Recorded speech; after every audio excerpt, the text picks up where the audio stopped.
que o mundo não pôde me dar. Por longas estradas busquei algo que nunca encontrei. Estava cego, distante e frio. Troquei o eterno por algo vazio.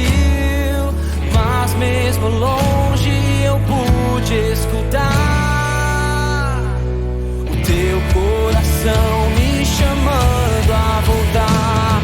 Eu venho correndo aos braços do Pai, ao lugar que estava, não volto jamais.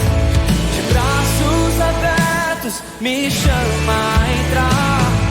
Aqui em tua casa eu tenho um lugar.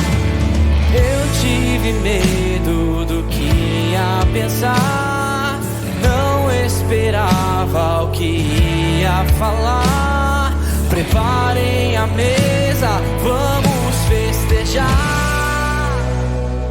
O filho perdido encontrou seu lugar. Eu venho correndo aos braços do Pai, ao lugar que estava, não volto jamais. De braços abertos me chama a entrar. Aqui em tua casa eu tenho um lugar. Aqui em tua casa eu tenho um lugar.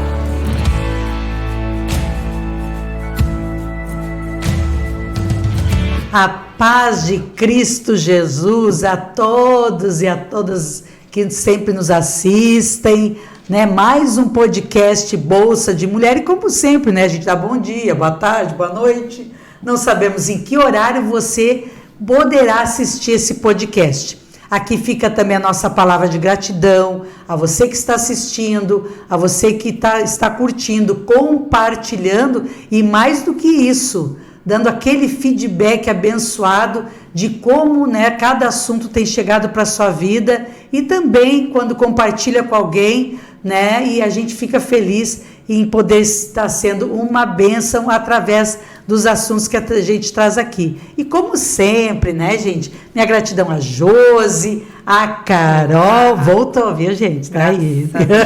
Só a voz tá voltando, mas eu... 90% da Carol tá de volta. Tá de volta. O Maurício, né, que vocês já tiveram o privilégio de também estar sentado aqui com a gente, conversando. Obrigada, Maurício, né, por estar aí.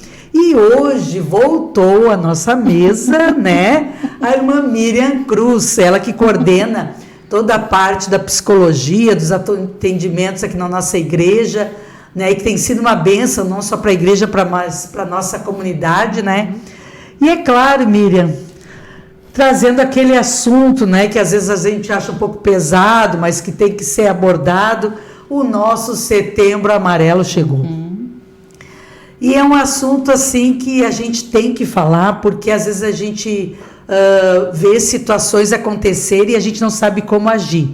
Então a gente vai conversar sobre isso, né? Setembro Amarelo, que é prevenção ao suicídio, à depressão. E Miriam, para a gente começar com relação a isso, né? Tem como detectar quando alguém está pensando ou ela dá sinais, né? Porque nem sempre ela vai dizer, eu vou me matar, eu não só aguento mais. Às vezes a pessoa não diz nada, fica em silêncio, não mostra, não demonstra, na frente de todo mundo é alegre, contente, né? Ninguém sabe. Daqui a pouco chega a notícia.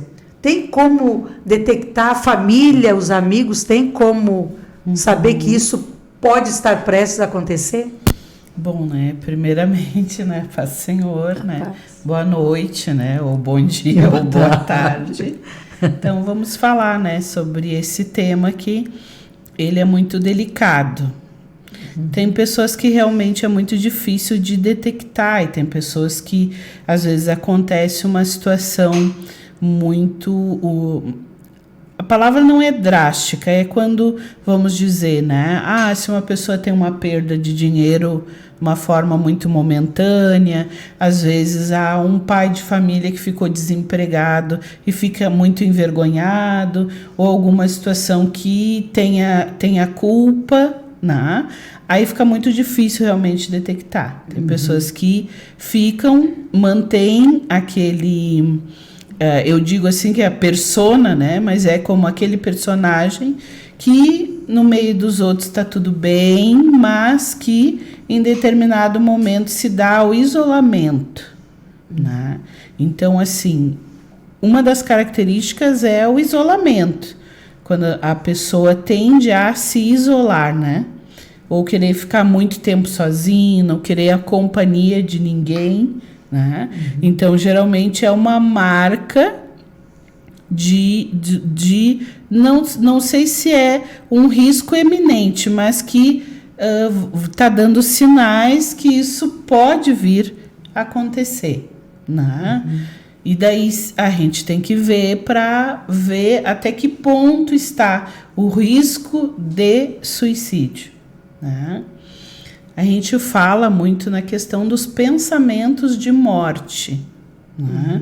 Às vezes as pessoas acabam tendo, de uma situação ou coisas que já vão se desenhando, essa sensação de desesperança, de desvalia, né? Que não é qualificado, que não vai conseguir, nunca mais vai conseguir chegar àquele patamar. Então, às vezes, a pessoa acaba realmente fazendo algumas coisas que acaba se envergonhando muito e fica nesse lugar, assim, de achar que nada que ele faça ou que ela faça vai conseguir desconstruir aquilo que ficou, né?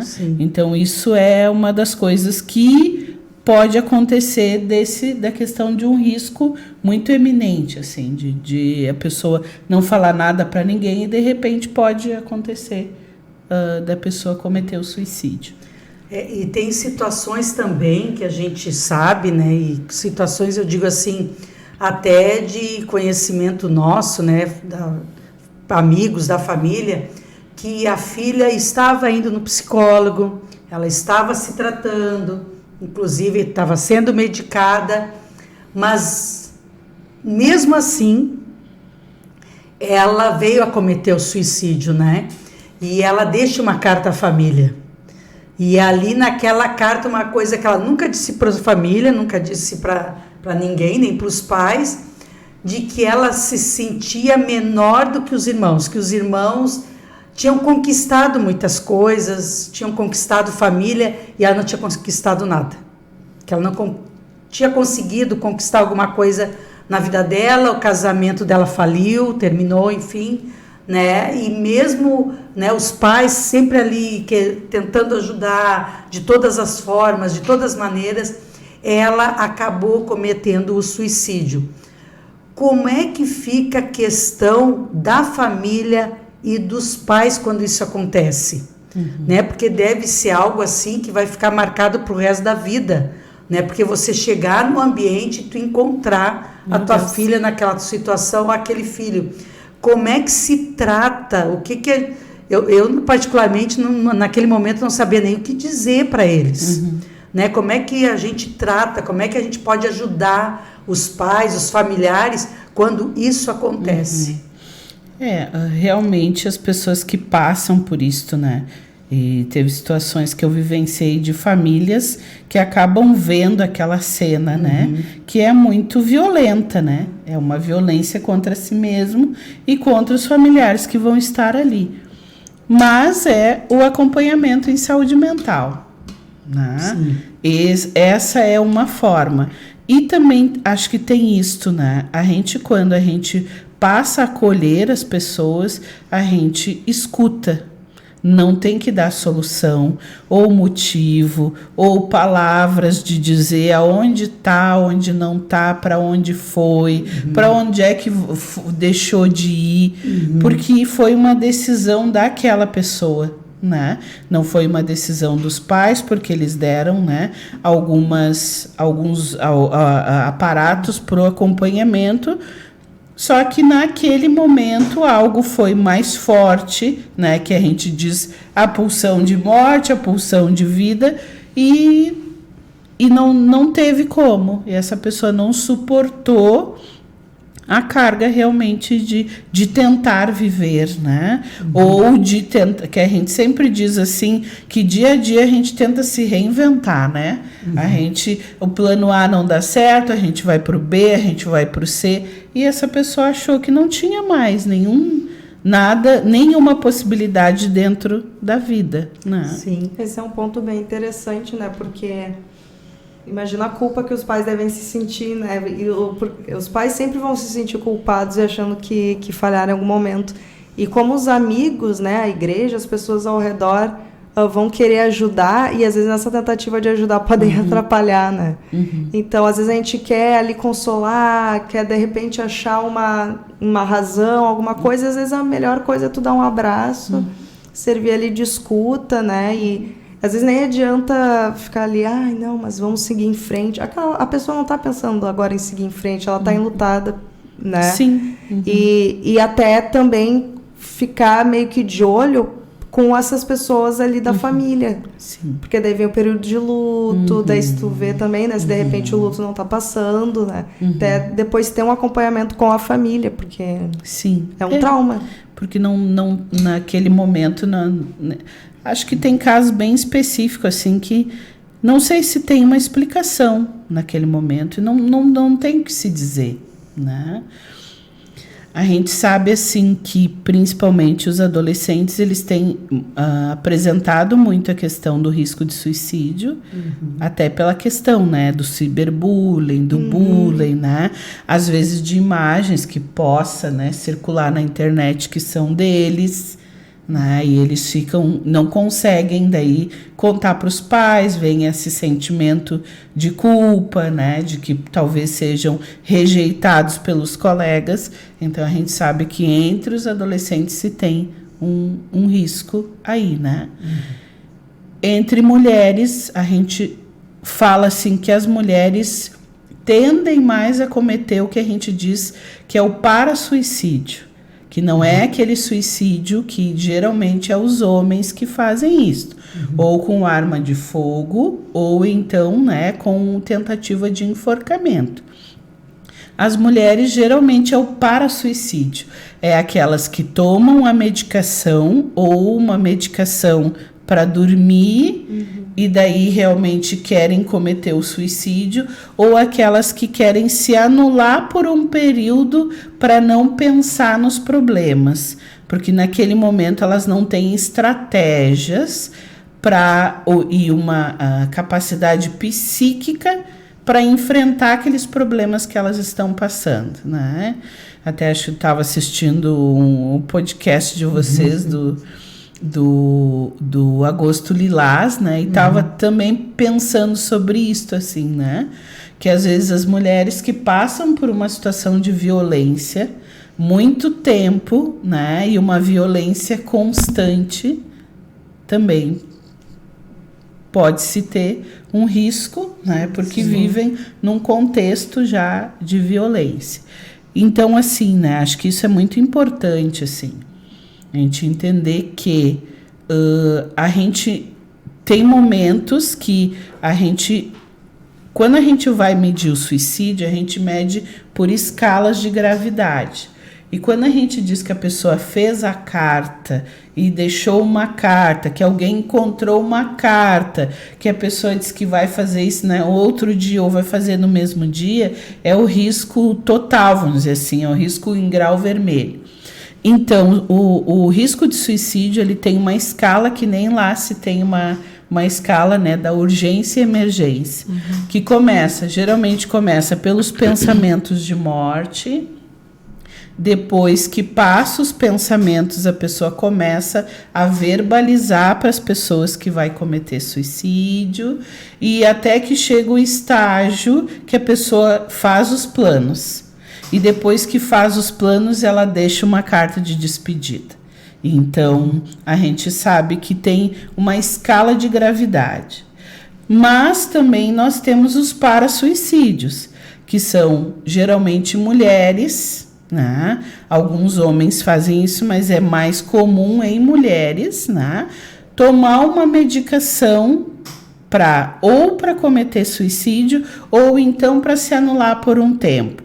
Ou então, olha só, aconteceu tal situação, eu não queria que fosse assim, então agora, como fulano fez isso para mim, então eu vou tomar essa medicação e vou ficar apagada por um tempo, porque se acontecer algo comigo, vai ser culpa dele. Isso, no caso que tu está falando por último, seria tu querer que essa pessoa se sinta culpada por aquilo que tu está tentando fazer, que é o suicídio. A pessoa vai te encontrar lá, né, nem vive nem morta, como se diz, né? Mas totalmente apagada, e a pessoa vai se sentir culpada por aquele ato, né? Sim. E tem outras situações também, né, que muitas vezes a gente, infelizmente, assiste, né, de mulheres, né, que não só cometem o suicídio, mas matam os filhos, né, e para deixar uma marca para o seu parceiro, pro seu marido, enfim, né? Então ela mata os filhos, depois ela se mata também, para deixar bem claro que a culpa foi dele, do que ela acabou de cometer, né? Que é uma atrocidade, imagina, tu ter coragem de matar os próprios filhos e depois tirar a tua própria vida, né? Então, uma coisa assim que choca, tu não imagina que isso possa acontecer, né? É isso, acho que tem que ficar muito claro, assim, pra gente, né? Que isso é uma atrocidade, né? Mas uma pessoa adoecida é uma pessoa adoecida. A gente não tem como dizer que naquele momento a pessoa teve um juízo crítico de pensar que, olha só, eu, né, tô medindo 1 mais 1 que dá 2. Não, naquele momento a pessoa ele não vê outra perspectiva, né? E aí é que tá, assim, tem pessoas que ficam falando, o fulano, a fulana, olha só, ela tentou suicídio, mas foi só para chamar a atenção da família. Ela tomou 10 comprimidos, mas foi só para chamar atenção. Não existe isso. É totalmente, como é que diz? Tipo, contra-humano, digamos assim, né? Que nem a gente ir para perto da janela, ver que tá alto, automaticamente tu vai para trás. Então, a nossa intenção sempre é de proteção, não de fazer mal, né? Sim, E aí vem uma outra questão, assim, que a gente já viu, infelizmente, notícias de pastores que cometeram suicídio, né? E aí, como é que fica essa questão de pessoas, né, que estão dentro de uma igreja, que servem a Deus, que você vê, de repente ali, como já foi noticiado, uma última foto com a família, sorrindo com a esposa, sorrindo com os filhos, no dia seguinte chega a notícia, né, pastor fulano de tal comete suicídio, aí fica assim, como assim? Né? Porque, é claro, nós como cristãos, quando uma pessoa chega com uma situação, o que a gente diz, né? A gente vai conversar, a gente vai ouvir, né? Vai conversar e sempre dizemos, o Senhor Deus tem uma solução para ti, né? Para tua situação. Alguns eu já ouvi, por exemplo, que pediram um certo tempo de afastamento do ministério para cuidar da saúde mental. Quer dizer, a pessoa entrou em si, disse só um pouquinho, eu não estou bem. De repente está vindo aqueles pensamentos que tu sabe que, né, que são para acabar com a tua vida, e diz, não, só um pouquinho. Eu vou me distanciar por um tempo, porque eu preciso cuidar da minha saúde mental. Tem pessoas que têm essa consciência e tem outros que não têm essa força. E até porque, assim, claro, né, são casos e casos, né, que a gente diz assim, que vão se desenhando. Mas, assim, no caso de um pastor, tem toda uma expectativa, né? A fofoca que vai saindo aí depois. Ele tá se afastando.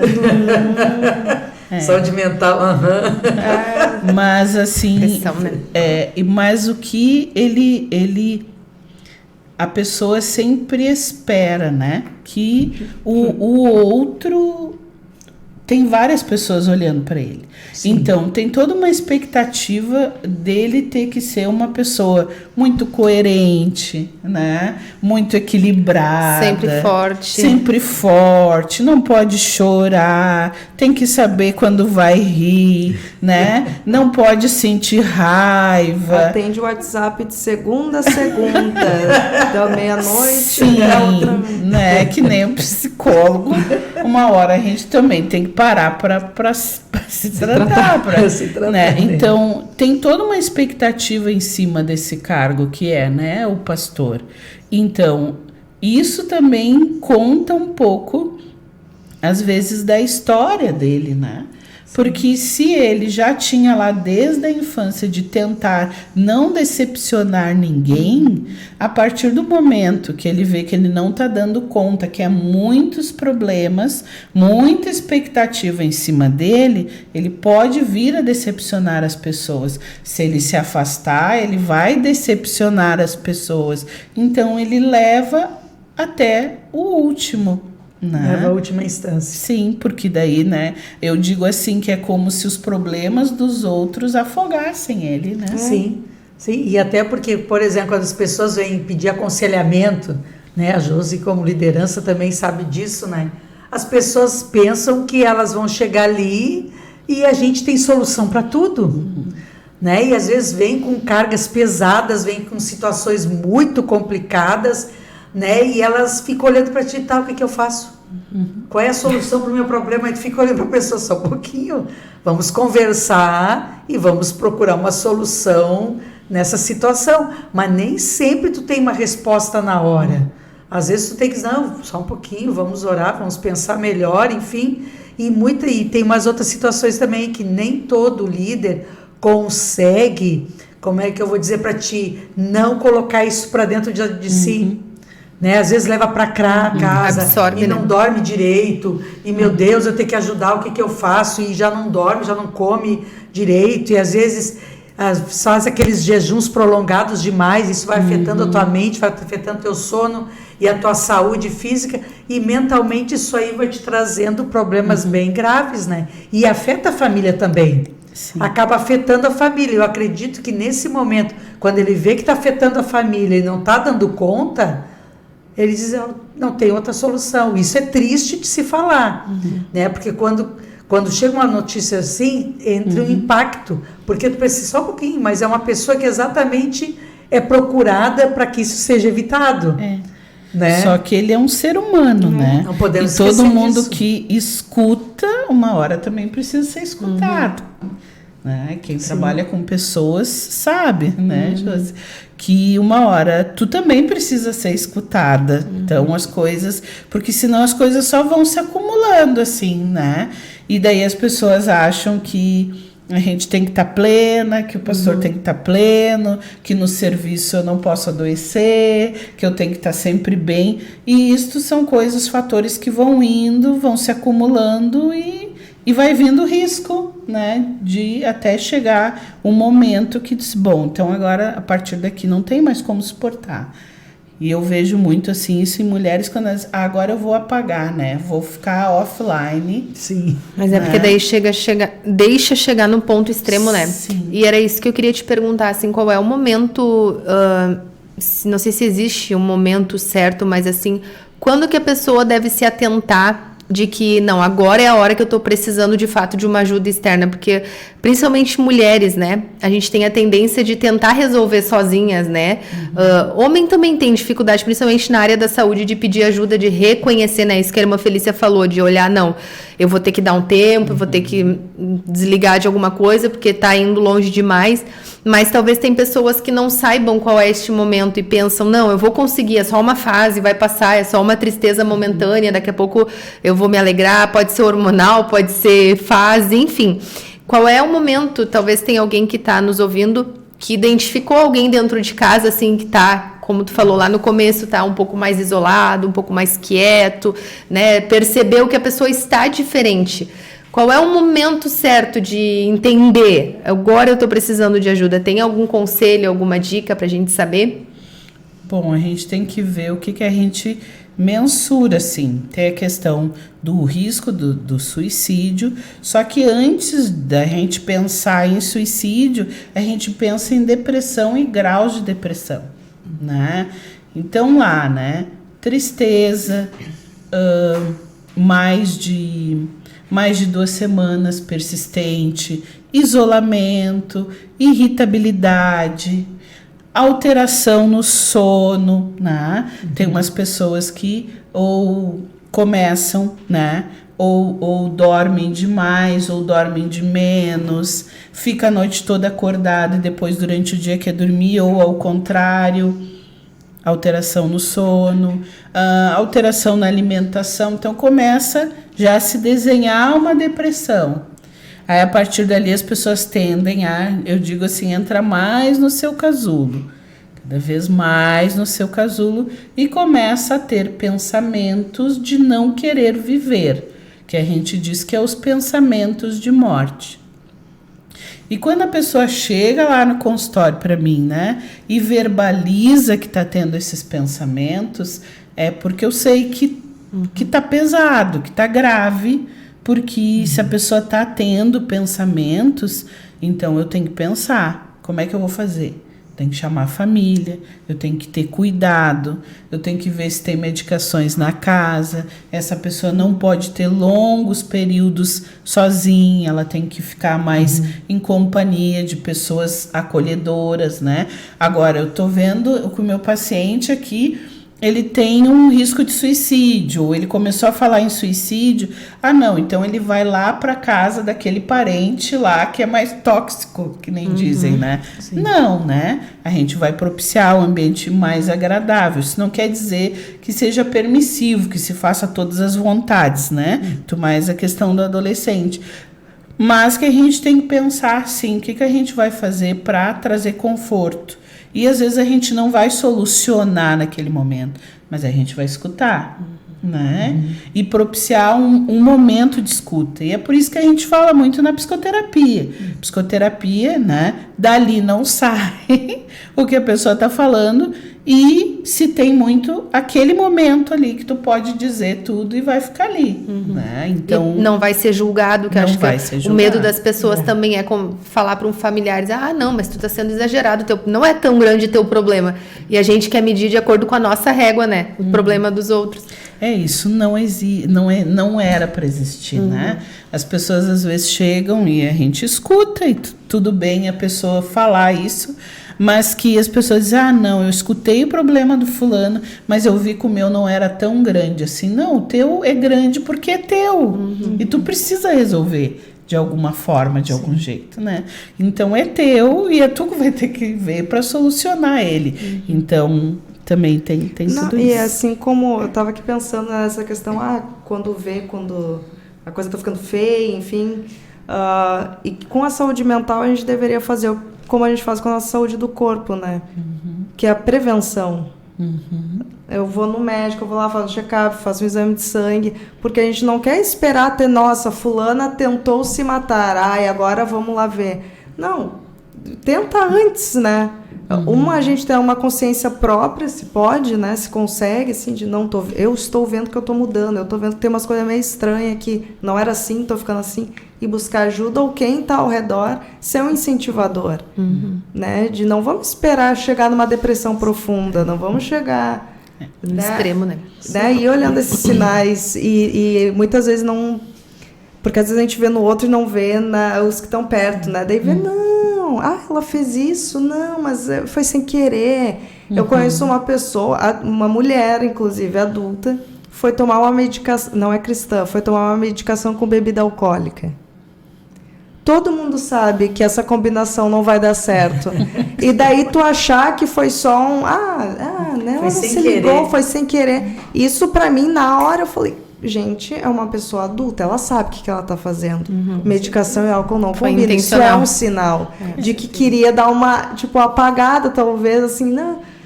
Assume o risco. Pode ser que eu morra, pode ser que eu não morra. E é um movimento de para-suicídio, né? Exatamente. Às vezes mas a família nunca... Ou não quis perceber, ou não sei. A gente ia conversar até sobre os casos, tinha um colega que dizia...